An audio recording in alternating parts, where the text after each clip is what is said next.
Tonight, lawmakers are demanding answers from the AI industry, a group of House Democrats pressing the makers of Claude and ChatGPT to disclose more information about recent cybersecurity incidents involving their models. They've sent a letter earlier this week to the CEOs of Anthropic, OpenAI, as well as House Speaker Mike Johnson, on top of that, calling for congressional hearings. The request comes amid a growing number of concerns with cybersecurity breaches in which AI systems have basically gone rogue here, and they take autonomous action not intended by their users or developers. With us now to dive deeper into this is Conor Grennan, founder of AI Mindset. Conor, this is a fascinating topic to talk about because you and I were just mentioning a moment ago, the issue is getting real attention in Washington. Almost every week now, we're seeing calls for a hearing or some sort of subcommittee hearing. What's the most effective way that lawmakers can ensure Americans and their data are safe while still evolving in this digital environment? Yeah, I think hearings are a great way to start, right? I mean, I think transparency is everything. I do think that these are real threats by AI. You and I were talking about this. I mean, AI agents are extremely powerful. They set goals, so they are trying to achieve something. They are not just simply following your instructions. However, they're extremely powerful. I think the idea of simply shutting these things down or slowing it down is a legitimate national security risk. I think that's extremely foolish. However, why do the American people not deserve more transparency? I really think they do, and at least what is happening out there.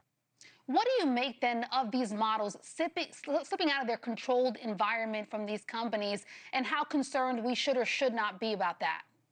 I wouldn't be overly concerned any more than I'm overly concerned about kids getting abducted. I have kids or something like that, right? These are sensational news stories, or a Waymo sort of like, hitting a telephone pole or something like that. Can it happen?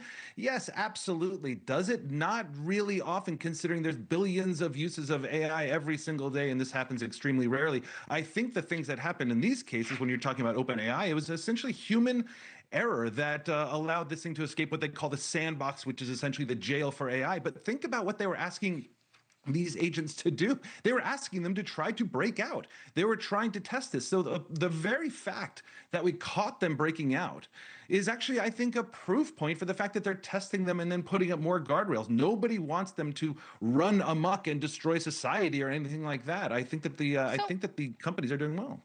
So how do we then do both simultaneously, and how does that messaging get to the average American who may not be a consumer yet, but has some concerns?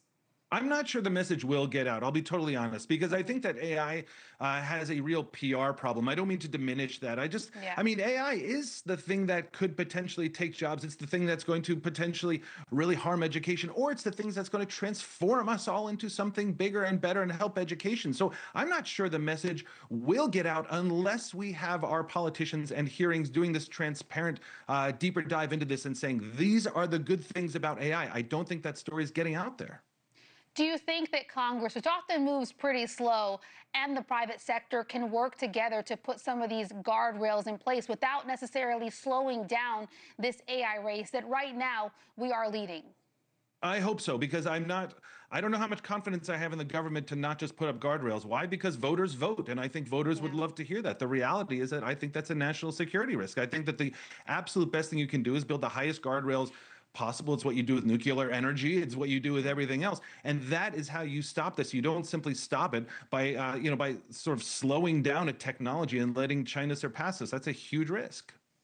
Yeah, I mean, right now what we are seeing is there are these private companies, they're putting their own kind of guide rails and guardrails in place and seemingly trying to work with the government. We know the president recently had a meeting with a lot of AI top execs, likely talking about this very topic. Conor, we're going to have to leave it there, but really appreciate you coming on. This is a conversation that will continue to happen. Thank you. Thank you for having me. Thank you for having me. Of course. Thank you for watching. Subscribe below and download our NewsNation app right now on your phone, and you will get fact-based, unbiased news for all Americans.